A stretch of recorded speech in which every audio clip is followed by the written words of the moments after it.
Hello, hello, hello. Welcome back to my channel. Today we're going to be continuing Beacon Pines. We're going to be doing part 2 of this. We're going to see what happens next, which is going to be crazy in my honest opinion. Last time we were here, we were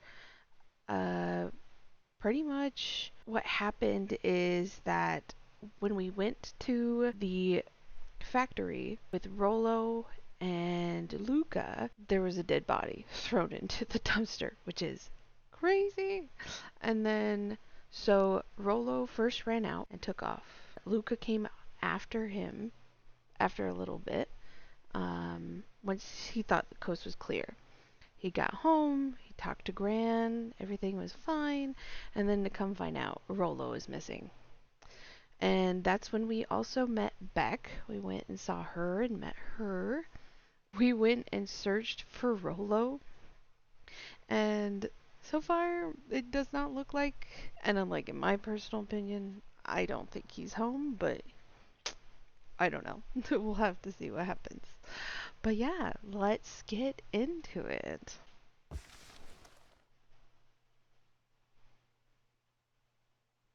Chapter 4. Are we ready? Are we ready? Because I don't know if I'm ready. I'm so worried. Our harvest awaits. Our harvest awaits. Luca took a deep breath and gingerly opened the door, steeling himself for Gran's wrath. Stealing himself? Oh no.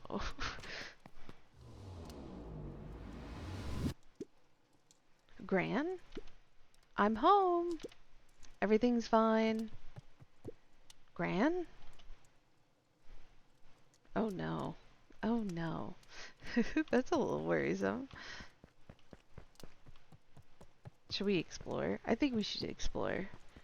We already know that. Nothing here. Should we go upstairs? Yeah. Gran? I know I wasn't supposed to go anywhere. I was just helping look for Rollo. Yeah, it probably doesn't want to go in there. Oh, there's a plant. Luca was alone. The house was empty. So Gran's not back yet? I guess that's not a good thing. Nothing to do now but sleep, I guess. Are we sure we should go to sleep? Luca was sitting by the pond. What? Oh, is he dreaming? Listening to small waves lap against a rock. Oh, I like that. His father sat in a folding chair in front of him. Oh, his father. Oh. Without turning, he spoke. "Why don't you grab me some nice bait?" "Sure thing, Dad." Luca hopped over to the tackle box and popped open the lid. Inside was a rolling, buzzing mass. Rolling, buzzing mass. "We're fishing with bees?" What? Ooh, this is kind of like a spooky dream, isn't it? Oh no. Luca's father gave a warm chuckle. "Well, you catch more fish with bees than honey. Pick us out a good one." You catch more fish with bees than catch honey? Luca closed his eyes and plucked out a bee. He could feel its wings struggle between his finger and thumb. Okay. Holding it at arm's length, he hurried over. His father deftly baited the hook and examined his work. "Interesting choice." Interesting choice.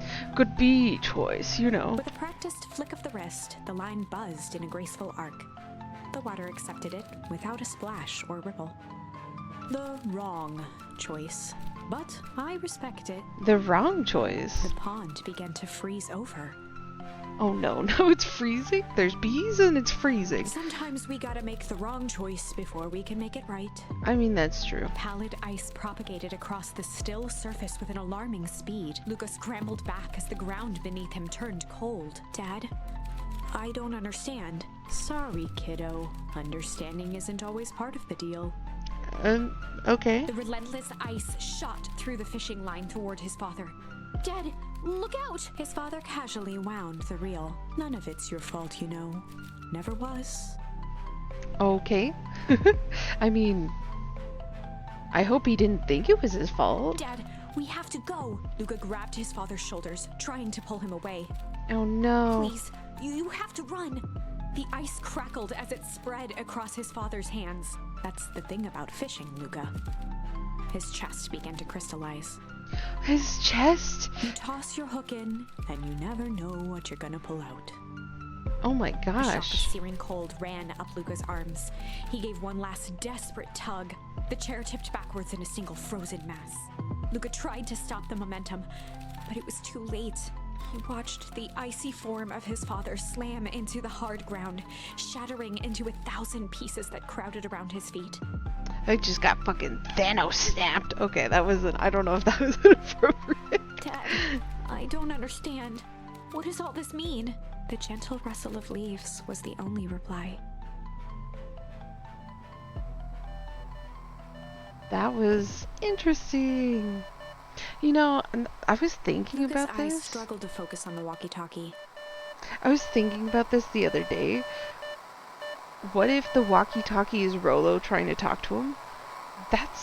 Or it's his mother. I'm like, those are my two assumptions. Either the mother's trying to talk to him through the walkie-talkie, or it's Rolo, because Rolo has the other one. So, I'm curious. Yeah, see? There he goes. He knows.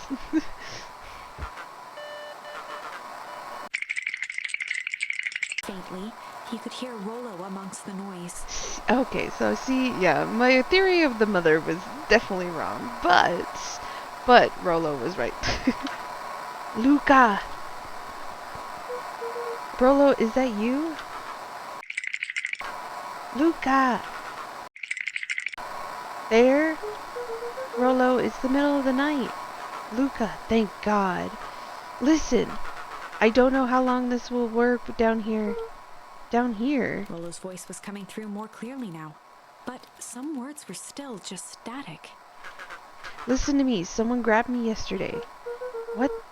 The man in the hazmat suit? It was... took me to some sort of... I think I'm underground. Underground? Are you okay? Kinda. They seem more interested in for now, at least. Mr. Kerr said you made it back home safe. No, trust. He's... Hold on, someone's coming. The signal went silent. Rolo? Rolo, where are you? Luca held still, waiting for a response, his pounding heartbeat marking the passage of time. Okay, I think they're gone. Getting worse. I can barely hear you. Rollo's voice began to fade. Losing signal. Not much time. Mission control. You need to... the treehouse. The treehouse. With that, the signal died for good. What was he trying to say about the treehouse? What's at the treehouse? The antenna. He wants me to use the antenna in the treehouse to get a better signal. Rolo, you're a genius. Luca grabbed the walkie-talkie and sprinted to the treehouse. Run! Okay, hook up the walkie-talkie to the radio in the treehouse. Okay, let's do this. Hopefully... Luca heard a group of footsteps approaching. Oh, He no. dashed behind the bushes to avoid being spotted. Oh, it's Gran.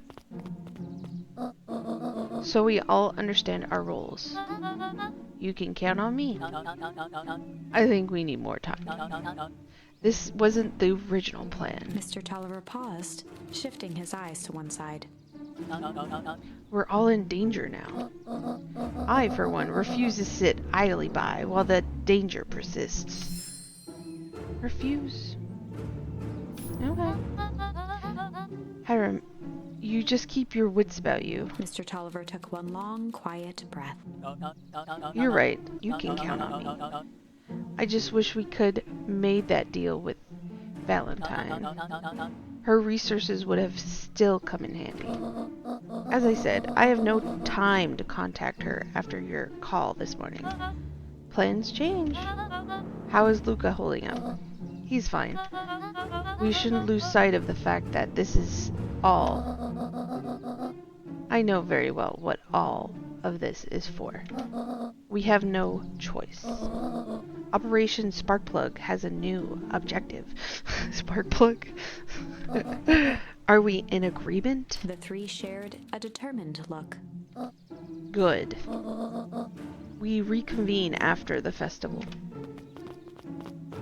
Well then, there's something, planning something. Oh no. Oh, okay. I was just gonna say Gran. Why are you meeting with Miss Fratelli and Mr. Tolliver late at night? Hey, Luca. Gah! Don, you scared me. How long have you been there? Oh, just a few minutes. Earlier today I saw Mr. Tolliver and your Gran enter the diner together. When my shift at the newsstand was over, they still hadn't left. So I used the greatest tool of any investigative reporter. Time. When they left, I tailed them here. What do you think they're up to? Whatever it is, they seem organized and determined. They mentioned the festival. Yeah, I heard that too. Has your Gran been doing anything differently recently? Anything strange? She got a call this morning and rushed out the door. A call from Tolliver, it seems.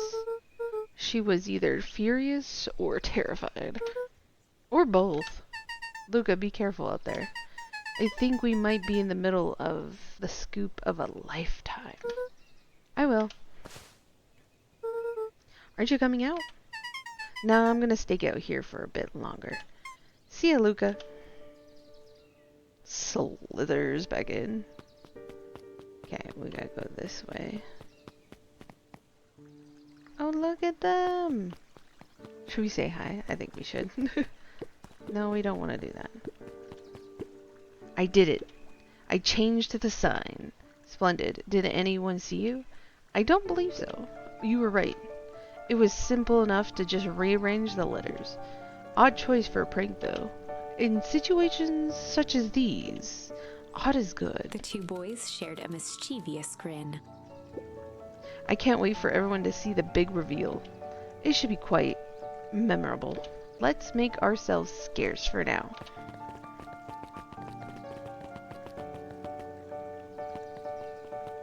Ooh, I'm curious what they did. Can we see it? I don't think so. We've got more pressing matters to attend to.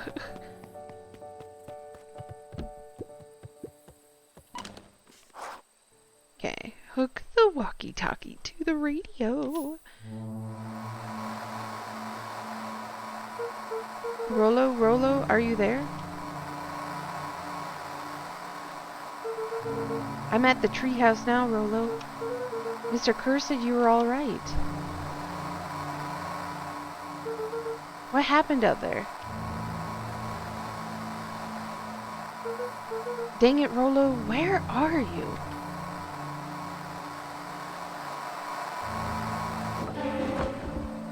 What the hell was that? Who's there? Luca could only see a cloaked shape behind the rocket. I've got weapons in here, so you better come out right now. He strained to hear as a muffled voice began. Weapons? How could you hurt something that's already dead? It's that. Oh no. Fear gripped Luca's throat. Who are you? What, you don't recognize me? I guess I don't even recognize myself anymore. Luca stared at the ground for a moment, trying to place the dampened voice. The figure shifted slowly from behind the rocket, revealing itself to Luca. Oh my gosh. I'm a monster, and now they hunt me like the beast I am. Iggy. Luca reached over empathetically. Iggy's tone jolted to dejected anger. Do not touch me. This is all your fault. Luca slumped to the ground, overwhelmed by guilt. I'm so sorry. I didn't mean to. I lost control. So you couldn't control yourself for a second, and I get to be like this forever? There must be a way to fix this. Oh, you're gonna be my savior? Perfect little Luca saves the day with his positive attitude and power of friendship. It's like the My Little Ponies. My Little Pony. Okay, anyways, none of this matters. There's no time. They're after me. They chased me all through Weepwood. I only came in here to hide. Hide from who?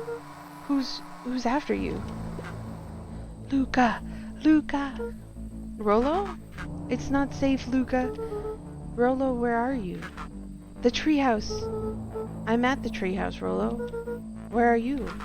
No, Luca, the treehouse isn't safe. They said they were going to the treehouse.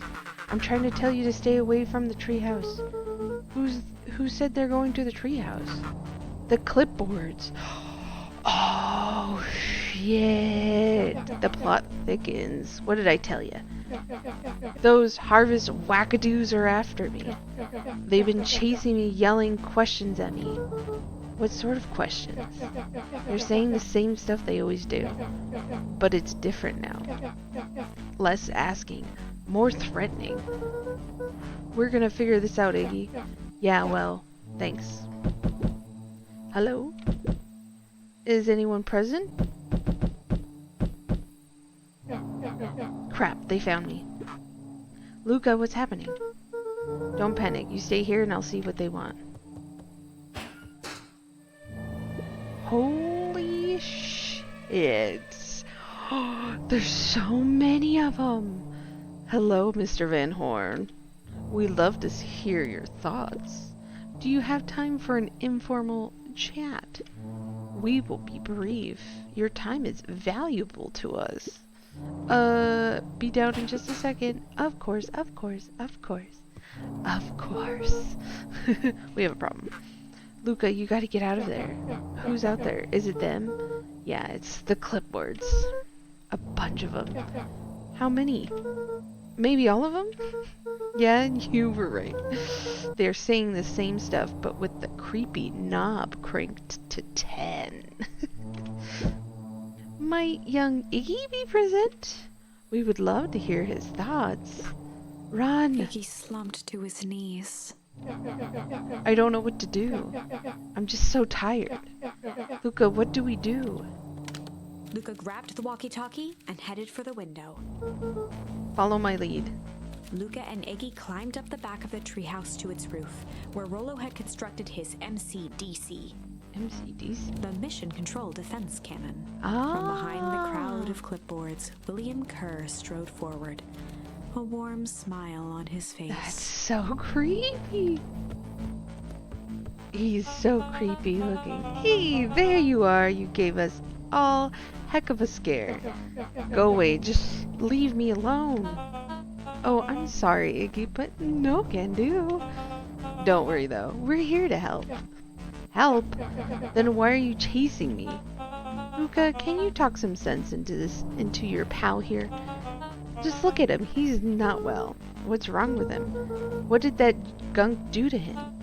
Well, that's a pretty honkin' big question, Luca. And all you need to know is that he is sick. He's real sick, Luca. I just need you to let us up there and take care of him. You told me Rollo was okay, that he was back at his place resting. He is, poor fella just got a little lost. That's a lie. That is a harmful thing to say, Luca. I thought we were buddies. Why, because he lets you ramble on like a wackadoo? Nobody likes you, you creep. Kerr's smile faltered. Why don't you pop on down here so we can have a face-to-face? Yelling like this is gonna give us a heck of a sore throat. And who wants that? Luca's grip tightened on the MCDC. And what did you do to Rollo, you liar? Well, shucks, Luca. The only teeny tiny fib I told you was that he was at home. He is resting, and he is perfectly safe. For now, at least. What happens to him next is up to you, Luca. Look around. You're in quite the pickle, and I'm the only person in the whole wide world who can help you. You could decide how this ends. Oh no, we have to decide. Luca's mind raced. He was caught in a trap. What do you do when there's no hope? Oh no, oh no. He wiped his cheeks with a sleeve. I'm so worried I'm gonna screw this up. What are you gonna do, Luca? What are you gonna do, Luca? Luca drew himself up and decided to take the only option they had left. Fight. Luca drew himself up and decided to take the only option they had left. Fight. Fight. He swung the mission control defense cannon around, aiming it confidently at the smirking face of William Kerr. Oh no. Hey, Mr. Kerr. Luca summoned his most insolent demeanor. Rollo sends his regards. Hey, that was uncalled for, more than a little rude, and just plain unsanitary. Luca, I really did think we were good pals. What a shame that it's come to this. Kerr turned his back on the two boys. And this. With a nonchalant wave of the hand, he made his exit. Oh no. As the clipboards began to slowly advance on the treehouse, Luca looked to Iggy with resignation in his eyes. The end. Oh no. That escalated quickly. Maybe discretion was the better part of valor here. Oh gosh. Let's put a pin in this for now. Okay, so we have to do this again. Oh no. Okay, so this one didn't work. So, okay, so we don't need to do strange. We need to do tickle this time. And that should fix this situation. Bust out the tickles. Well, time to bust out the tickles. Hey Tish, want to see something cool? Yup. Check it. Beck lunged forward and began to tickle under Tish's arms.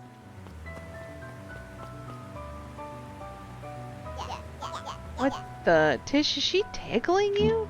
Yup. Yup. Yup. Tears began to form in Tish's eyes as she gasped for breath between gale. Yup. Beck redoubled her efforts until Tish finally had had enough. Yup. What just happened? She seems nice. Sorry for the interruption. I think you were just threatening us? Iggy's eyes darted around, a realization dawning on his face that he was now outnumbered. I just remembered. I have somewhere to be. See you around, new kid. Iggy kicked at the puddle before making his escape.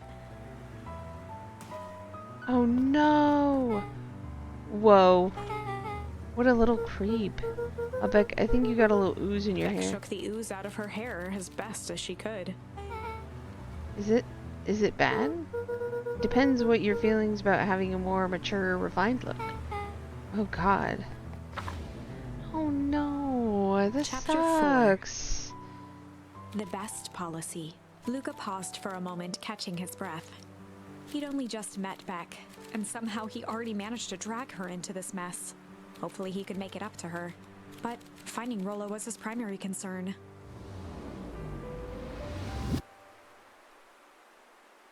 That sucks.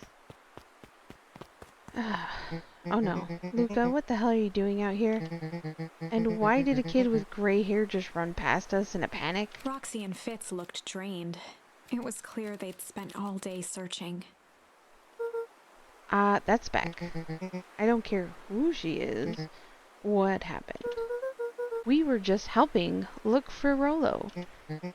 Luca, I need you to start telling me the truth. Roxy's temper could often be dismissed as the impatience of an older sibling, but this was the most intense Luca had ever seen her. Her eyes were wild and unfocused, looking straight through Luca.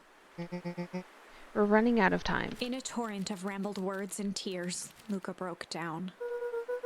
Rollo and I weren't just playing in the Weepwood yesterday. We were investigating lights at the old Valentine warehouse. But someone was there in a strange suit. And we hid in the dumpster and had a heavy bag dropped on us. And I think it was a body. So we ran, but we got split up.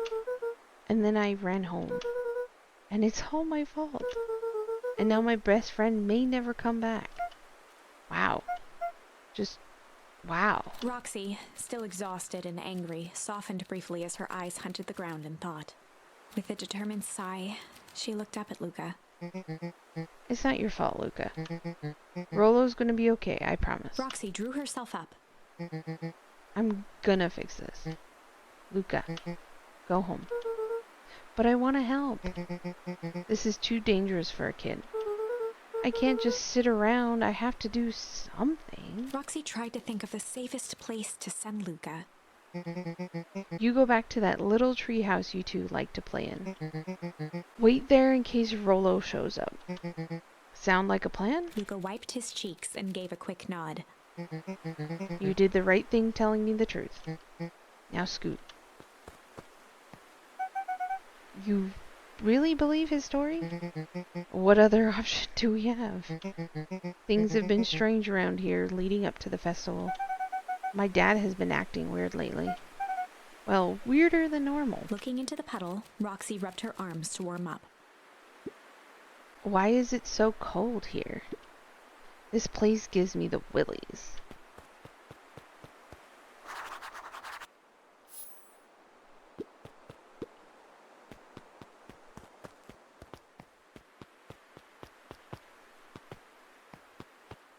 Mr. Nuncreed jumped with a start.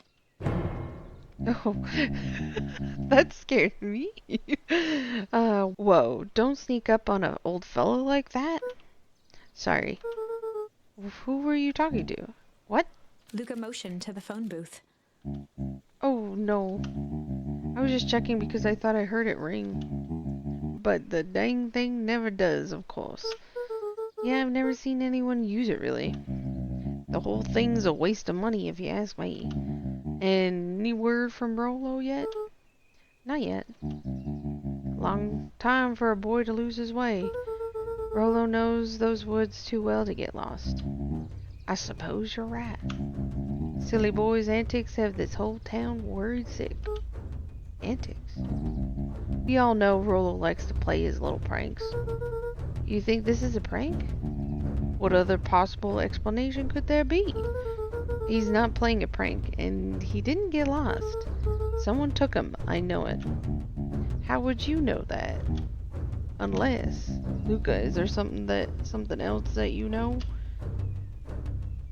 Uh-oh. Mr. Nuncreed gently placed one of his substantial hands on Luca's shoulder.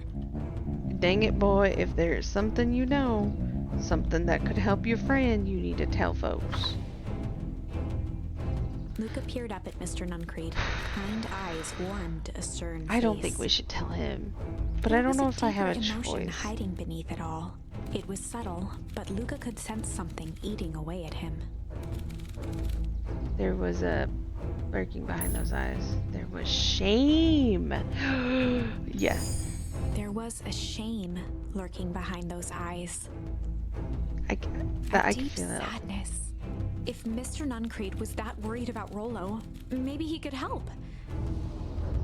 Ooh, I don't know if that will. Yesterday, Rollo and I were messing around at the old Valentine warehouse. Mr. Nuncreed raised an eyebrow. Both of you? You were with Rollo when he went missing? Not exactly. I was hiding in the dumpster. The dumpster? What were you doing in there? At first, we were just looking around. Then someone in a strange yellow suit came and dumped something on us. We both got scared and ran. That was the last I saw of him. You got scared by some garbage? Well, that's why you don't go skulking in someone's dumpster. It wasn't garbage. I think it was a body. I'm sure it was just some trash. No, there was a name tag. It said Deep Engineering. Mr. Nuncreed's shoulders slumped. I wish you wouldn't have said that. A deep sigh bellowed from his chest. Oh no. Why did you have to? I tried, Luca. God knows I tried to keep you safe. Luca attempted to take a step back, but Nuncreed's hand clamped down on his shoulder. But you Van Horns just can't help yourself, can you? We were all so close with being done with this. With a firm shove, Nuncreed manhandled Luca into the phone booth. What are you doing? It's out of my hands now. The door latched shut with a mechanical hiss. Shit. Oh no. As Luca pounded the glass, the floor dropped from under his feet. The inside of the phone booth was now a loose capsule plummeting at gravity's whim. Luca winced and pressed his hands to the walls. As he braced for impact, the capsule hurried to a surprisingly smooth stop. Weird. He felt a cold rush of air and opened his eyes with hesitance. Two large figures in hazmat suits occluded his view. Oh no. Luca heard the deep, resigned voice of Mr.Nuncreed over an intercom. He knows too much. Oh no. The end. Oh, we killed him again. Wait. No. What? This isn't the end. I know there's still much more. Somehow this went wrong. Okay, let's try something else. Oh no. Okay, so we have to go farther back. So, let's see. So that one did work. So we used strange and tickle for that one. We used chill and shit for that one.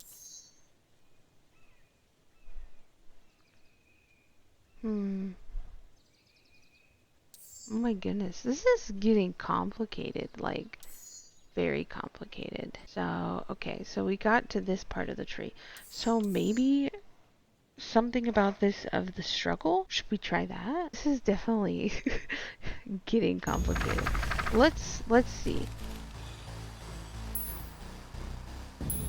Let's try struggle. See how it works. This is a story about struggle. Luca could hear a machine humming somewhere nearby. He felt around wildly, searching for something, anything that could help. His hands found a hard object, maybe a tile? He yanked it free, lifting the cold stone. Let me go! Luca swung the tile as hard as he could at the shape that still held fast to his leg. He heard the crack of glass as the stone hit the assailant's mask. With a muffled yelp, the hand let go. Luca was free and scrambled to the door. He never looked back once on the long run home. Chapter 3. Everything's fine. Everything's fine. Yeah. Did go back just a little bit. So we went back to the part where Luca, first time did it, I did change, and Luca got stuck. And then essentially, from what I remember, I felt like I killed him and ended that.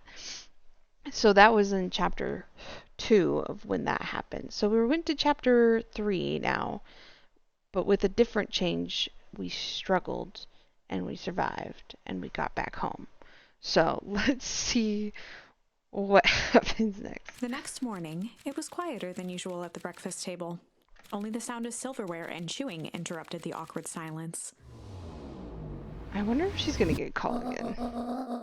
I finished jarring a mess of jam last night. So that will need to get delivered into town today. Okay. So what did you and Rollo get up to yesterday? Oh, Rollo had things to do, so I sort of poked around town. I set the jam down by the front door. There's 2 batches to drop off. One for Tolliver at the Bag and Wag, and another for Mrs. Fatelli at the diner. Oh, and Mr. Nuncreed? He said he wanted some more. I suspected as much. Yes, he seems to have taken a particular interest in my jam. Honey, it's not just your jam, I can tell you that. There are some extras in the basket for the enthusiastic gentleman. Just make sure Fatelli and Tolliver get the ones on top. No problem. Off with you now while the day is still young. Okay.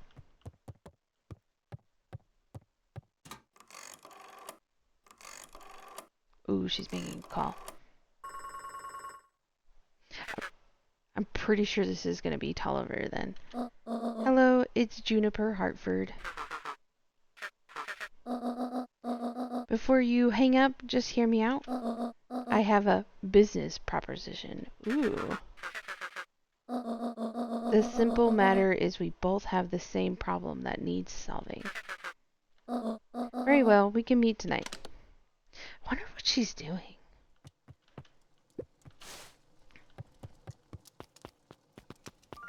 Rolo! Okay. Sorry about yesterday. Roxy can be so annoying. But good news, no more boring chores for me today. Did you make it to the old Valentine warehouse? So, what did you find? Give me the dirt. Something happened. There was someone else there. What? Who was it? Was it aliens? Aliens! I knew it would be aliens. No. Zombies? Zombies? No. Alien zombies? Okay, that would be something. That would be fucking something. What else could it possibly be? Rolo, I gotta deliver these into town first. We can catch up after. Ooh, is it a whole thing? It sounds like a whole thing. Yeah, we shouldn't talk about it here. Meet me at the treehouse tonight. I'm not sure what this treehouse is that you speak of. Sigh. Meet me at Mission Control. Roger that, Space Cadet. He's so funny. I absolutely love Rolo. He's like my spirit animal. Oh look, he's over here. Wait, watch your step. Oh, sorry. There's a whole family of beetles here. They're gone missing. I thought they just sort of wandered around. Everyone has a home, Luca. Even beetles. Luca checked the soles of his sandals. I think we're okay. It's weird that they're gone. They went missing when the festival preparations began. You think the noise scared them away? Something like that. Just watch where you step, okay? I will not. I love that he's sitting over here. You can tell those jerks. It doesn't matter how many boxes they pile up. I ain't moving. Herf.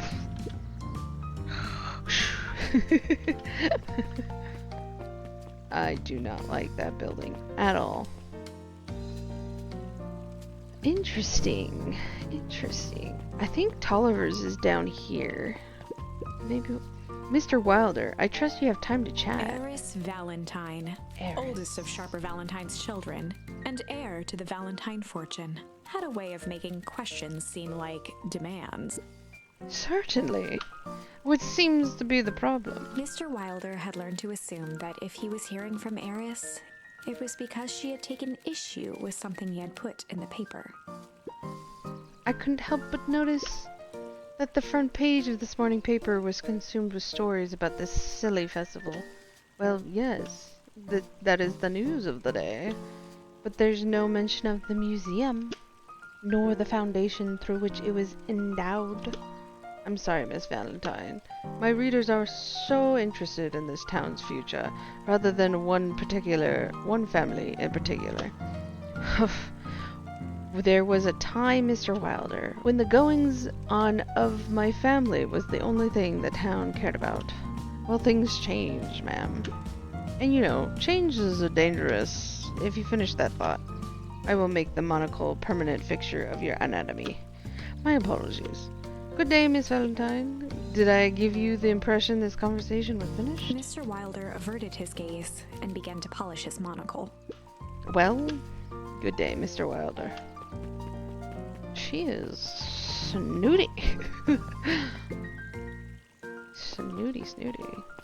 I wonder what part she is in her book now. Anger from the past, mistakes not yet made, and a glimmer hope for the future. He carried them all in equal parts everywhere he went. Oh heavens, what a burden to bear. Should we talk to her too? No we can't. I think Tolliver's down here. Yes, he is! Haha! Huddled at his counter, Hiram Tolliver was meticulously shining apples. More accurately, Hiram Tolliver was meticulously shining one apple. One apple. Hello? With a yelp, Mr. Tolliver fumbled the apple, flailing at the air as it fell. Oh, damn. Oh, sorry. Ah, no bother, no He bother. leaned forward and lowered his voice. I see you have something for me. Yeah, Gran had some jam I'm supposed to give you. He leaned in a bit further. Jam? Yes, these ones on top. She wrote your name on them. Mr. Tolliver leaned back, speaking loud enough for anyone to hear. Ah, yes! The jam! Thank you so much for delivering this jam to He me. reached forward and snapped up the jars of jam, giving Luca a little wink. I shall put it on my store shelves post haste. Okay, I should finish my deliveries. Of course. Of He course. leaned in for a final whisper. Of course. He is interesting. How do you keep the ice cream cold? We keep them on ice. Where do you get the ice from? I don't know, somewhere cold. How do they keep somewhere cold cold? Look, Bert, do you want some ice cream or not? No, I'm good. What's in here? Oh, the History Museum. Oh, there's a little video. Beacon Pines is a great town. What you may not know is great towns grow from A little mighty break. roots. A little video And that break. is why you cannot tell the story of Beacon Pines without telling the story of one shopper Valentine. Young Sharper's keen intellect and strong moral fiber led to a grand vision. Grand A vision. vision of a community dedicated to a better tomorrow. In his own words, a better tomorrow is within our grasp, but it requires a singular mind to harness it. Lucky for us, he decided to grow that vision here in Beacon Pines. In How does one Beacon grow a better Pines. tomorrow? With fertilizer. Yes. Valentine's Fertilizer. company Of became course, the of lifeblood course. a town yearning for purpose. But then tragedy struck. Oh, A no. scientific experiment gone wrong. An accident which took Sharper away from us far too soon. Oh To no. this day, we struggle to pick up the pieces. But one foul harvest isn't enough to stop the people of Beacon Pines. That's for The sure. spirit of Sharper Valentine lives on. Lives It lives in the on. hearts of everyone Amen, with a dream brothers. for a better tomorrow. Together, we will follow his example and grow a bountiful future. Bountiful. Paid for by the Valentine family and the Valentine Fertilizer Company Residence Fund. The quickly talk. That was a very good history. That was unhelpful. Are you sure? I felt like that was a little helpful. Kind of gave me an idea. I was just... it's calling me. I have to touch it. Can I touch it? Oh. I don't know what I clicked. I clicked so quickly. Just piss it, you know. Are we gonna make anyone mad by doing this? Just constantly, just, okay, alright. I'm done doing that. Alright, now we gotta find Miss Ma'am. I think she's at the diner. Yeah, that makes sense. Look at her sleeping. She's so cute. Hey, Don. Hey, Luca, what's up? Dawn had dreams of becoming a big-time reporter. At night, she searched for the story that could be her big break. By day, she hawked papers at the newsstand. They got you on delivery jam, eh? Yep. Hey, Don, have you noticed anything weird around town lately? What sort of thing's weird? What's... Wow. Stuff going on at the old Valentine building. You might say I've heard some things. I'm working on a story about it right now. So what's going on? Can't say quite yet. I still need to follow up on a few leads. Keep me in the loop, okay? Sure thing. Have you seen the new kid around yet? New kid? Yeah, it came in from the big city. Her parents both got jobs here. But get this, one of them is working for William Kerr, and the other one is working for Valentine. Ooh, and Valentines represent Beacon Pines' past. Has a position itself as the town's future. Must make for some interesting dinner table conversations. I can imagine. Yeah, that's a little. It's a little weird. Well, if it isn't my favorite little jam runner. Hey, Miss Vitelli. Look at She you. leaned forward and pinched Luca's cheek. You're all skin and bones. Is your gran not feeding you? She is, it's just... I understand. You know, I taught your mama how to cook back in the day. You may not even remember, but you and her used to help out in the diner. See that picture over there? That's you helping your mama back in the day. So cute running around in your little apron taking orders. The whole situation just breaks my heart, what happened with Eleanor. Oh, I just got a feeling she's out there somewhere yearning to be with you again. Few things in this world can keep a mother from her son. Luca shifted the basket uncomfortably. Oh yes, let's see here. Mrs. Fratelli lifted the cloth and inspected the jam. They even have my name on them. How thoughtful. She carefully lifted out her jars of jam. You tell your gran hello for me, Luca. Will do. I want to see this picture. Luca squinted at the faded photo of him and his mom at the diner. Memories of that day came flooding back. Ooh. I'm ready to help, Mama. Alright, little buckaroo. It's up to us to feed these folks while Miss Fratelli is away. I gotta deal with the inventory before I can start cooking. Do you think you can handle taking some orders in the meantime? Yes, Mama. Let's help 'em. Aren't you a little young to be waiting at tables? I'm helping out. My father had me hustling when I was your age as well. Fathers always says, children are to be sails, pulling a family ever forward. That doesn't sound very fun. There's plenty of time for fun. For instance, Father and I always make time to have lunch together once a month. Luca glanced at the empty seat across from Gus. Should I come back? No, oh no. It turns out Father was too busy to have lunch today. I'll just go ahead and eat alone. Oh. The silver lining is, without him around, I can have my usual. A nice stack of cold cuts topped with a pile of sloppy chili. That is definitely an interesting mix of food. I wouldn't want to be. Ooh, we get to choose. So he said cold cuts. So cold cuts and then chili. Succulent. That is definitely very interesting. Here you are.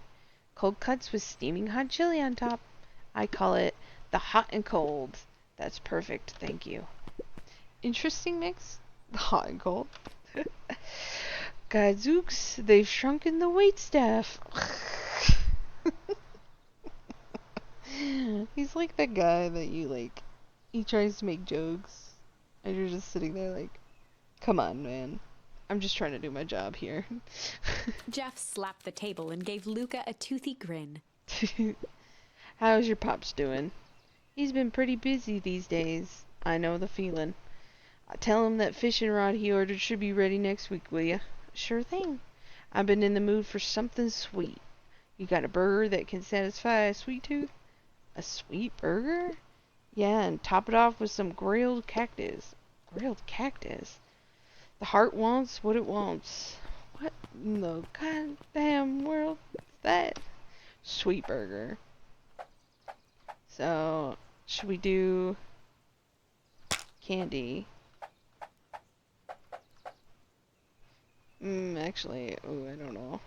Is there a way to go back? No? Well, oopsie daisy. I think this may be bad. Here's your order. I call it the sweet and stabby. Ha! Now that's a burger with bite. I guess he liked it. Hiya, Roxy. Luca, I'm helping. Wow, hopefully your work ethic will rub off on Rolo. What can I get you? I'm not really feeling like a burger. How about a chicken sandwich with bacon on top? Coming right up. Okay, see, that makes sense. Alright, that makes sense.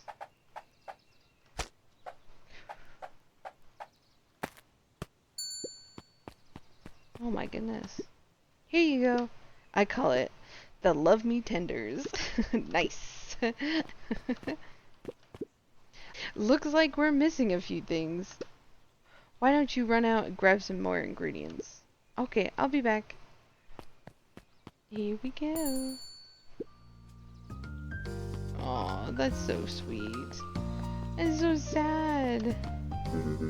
If I could just be left alone, young Mr. Van Horn. Oh, sure, sorry to bother you. It's just that Mr. Kerr has asked me to make the opening speech at the festival. Being mayor and all, you might expect me to be a charismatic speaker. I don't expect that. The truth is, I'm terribly nervous. You look nervous. I don't think I'm cut out for this sort of thing. Cut out for being mayor or for public speaking? Both, I suppose. I never really chose any of this. It's more of a duty to my family. For our legacy. That sounds like a heavy burden. As for the festival, just speak from your heart. I'm sure it'll be great. Oh, he's so nice. Alright, now we get to go to the other... I kind of want to, like, go over here and see what we've got. Nothing? Okay.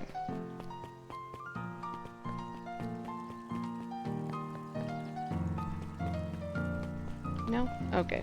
Just thought I'd check, just to see. Because I like to know if there's other options. Hello, Mr. Nuncreed. I've got some jam for you, Mr. Nuncreed. Luca, you seem chipper.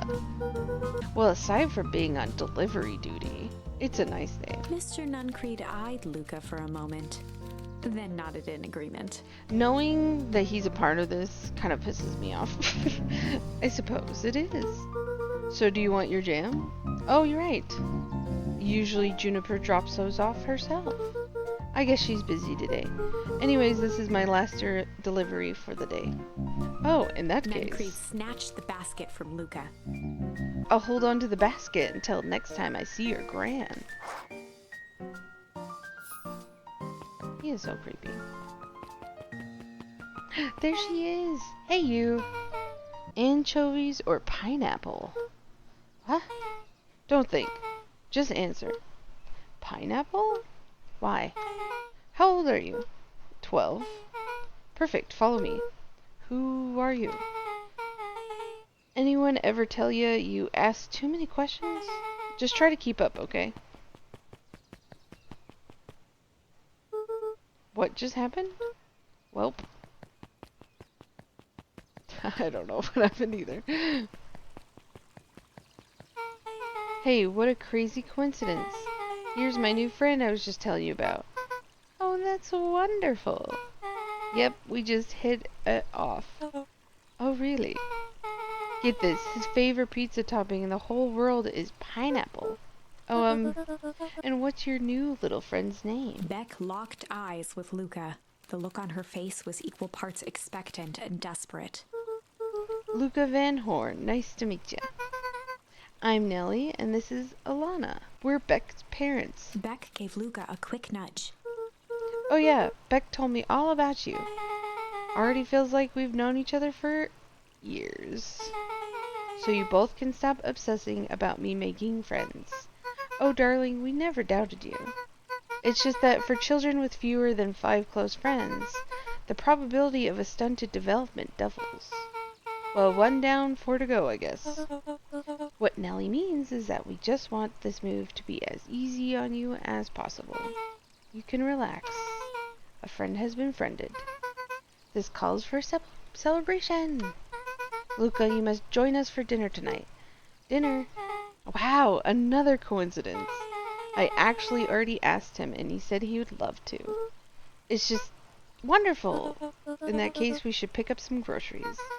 You two don't get in too much trouble now.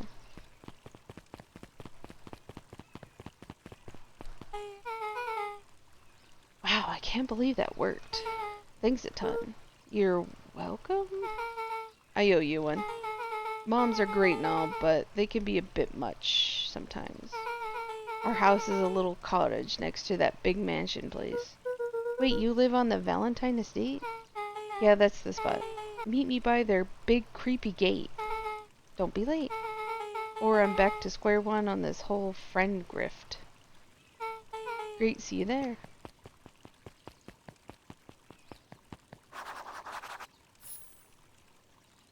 Oh my goodness. I guess we're going that way.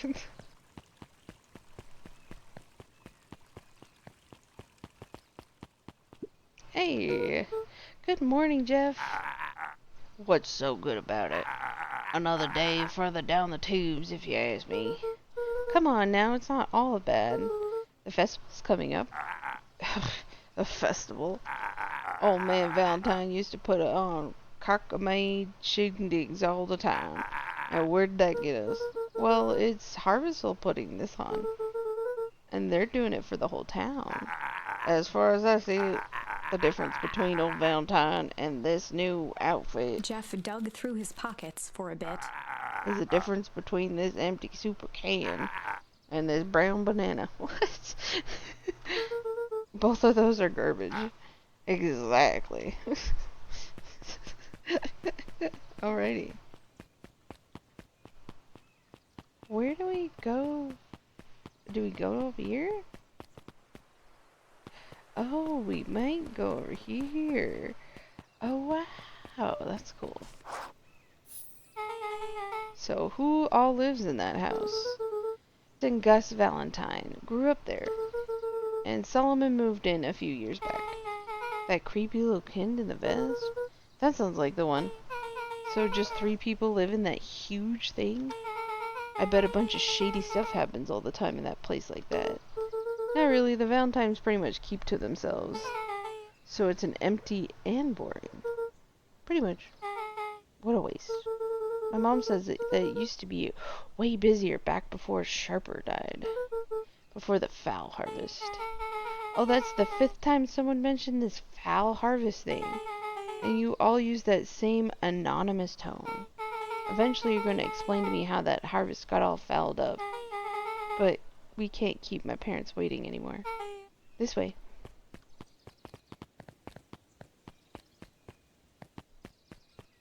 Oh, it's so cute.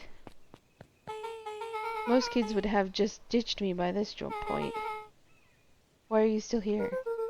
You look like you use some help. You know what, Luca? You're not so bad. Let's get through this as simply as possible. Just eat, smile, and nod. Fun. Great, whatever you do, don't bring up their work. I think I can handle Beck that. took a long breath, then gave a firm nod. Here goes nothing. Chapter 4. Dinner with the Moodwills. Alrighty. So I know that, like, we started on chapter 4, and now we're ending on chapter 4, but I think at this point, there's definitely going to be more to happen. So this is kind of like maybe a filler in between and stuff like that, just to see what goes on. I'm excited to see how the dinner goes, because Beck seems more interesting now that we've gotten to know her a little bit more than the past chapters. So yeah, this has been really fun. Thank you guys for watching this video. I appreciate it so much. We should have another one come out pretty soon on the rest of this chapter, and then hopefully we can go farther into this, because this is definitely getting really, really good and really interesting. So yeah, I hope you guys have a great rest of your day, night, wherever you are. Thanks for watching. Cross out the ones who heard my cries and watched me weep. I love everything. Fire spreading all around my room. My world's so bright, it's hard to breathe, but that's alright.